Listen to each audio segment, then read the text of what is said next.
mitoetrany kosa ny hetsika sosialy izay tanterahan'ny Mapara taorian'ny boriboritany faharoa dia ny sekoly teny amin'ny boriboritany fahadimy no nahazo ny fanampiana avy amin'ny Mapara, fanampiana izay ahitana fitaovana samihafa ary natolotra ny mpampianatra FRAM, ny mpianatra ary ny ray aman-dren'ny mpianatra. Fanadidina. Nanolotra fanomezana ho an'ny mpampianatra FRAM sy ny mpianatra eo anivon'ny sekoly Ambaratonga Fototra EPP ao anatin'ny boriboritany fahadimy, ny Mapara miaradia amin'ny Andry Rajoelina. Anisan'ny nandray ny fanampiana ny EPP tsara honenana sy Ambatobe. Ilay ny olana aminay dia tsy fidiran'olona iray eto Madagasikara fa fidirany ankizy mianatra. Ka azagaga ianareo rehefa fanao ny foloa ny mamaha olana efa misy olana eto am-pirenena dia irak'izay mahasoa mavam-boakanay mitondra ny cotisation ray aman-dreny rehetra eto amin'ity. Sao zany vao tena mety fotsiny ny ato ankoatran'ireo hitanareo misy biscuit, misy cahier, misy stylo, misy dentifrice, misy brosilify, misy savon-manitra, misy kiraro fa zay rehetrarehetra azo anampiana an'ireo sairan'ireo dia nataonay.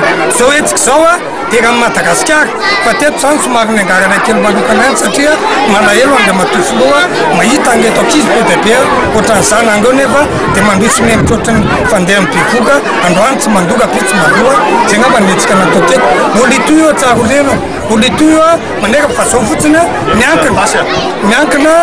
miankina amin'ilay ilain'ilay sekoly sy olana mivoaka ny amahana izany olana zany. Hitantsika fa mbola anaty crise sika amin'izao fotoana zao, zany tsisy afaka mandahany izany. Ka eto amin'ny firenena zany amin'izao fotoana zao ny asan'ny gouvernement dia mampandeha asa andavanandro fotsiny fa tsy mbola mahavaolana noho izany izay tsolotsoly mahavamboaka Mapara dia tsy maintsy mitady vaolana amin'izay herina manontolo. Voraina fangatango sekoly ireo mino izay fao anatin'ny 5 taona mety tonga zany akory dia efa hitanay vaolana amin'izany.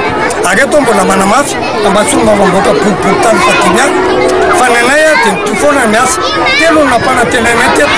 Misy atao amin'ny fahafisainky, misy ataona miaraka amin'ny président Rajoelina, misy atao amin'ny mpanatanteraka gouvernement amin'izao tsy manao ninina fa amin'ny lakamisy izay hitokana borona fontaine Amora Rano, tokana bassin vonatonina Soamasoandro, tokana poste de police Botsiry amin'ny efamezana veta savony sy ny sisa ho an'ny sahirana amin'ny fototany maromaro eto am-boriboritany fadimy.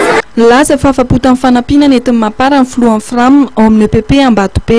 Zava-dehibe aminay tokoa tokony ny fampitoerana zareo tsara ty fanomezana aminay volatao karaman'ny mpampianatra FRAM sy ny gardien fitaovam-pianarana samihafa izay ohatra zareo anay dia faly koa izay ary mpianatra ihany koa dia faly manaraka izay koa torak'izany koa izay mpiara-miasa rehetrarehetra dia 370 ny isan'ny mpianatra eto amin'ny EPP Ambatobe ka nahatratra 700 ny vokatry ny fanadinana CEPE tamin'ity taom-pianarana 4 ambin'ny 10 sy 2 arivo ity.